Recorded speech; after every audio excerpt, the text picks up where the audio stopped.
ده يا جماعة نموذج شقة، غرفة واحدة، أول نمرة على البحر.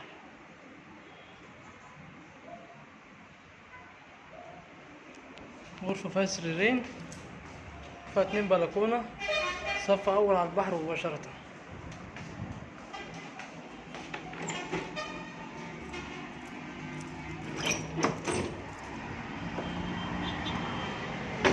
ده أهو المنظر طبعا من البلكونة حاجة ما شاء الله يعني.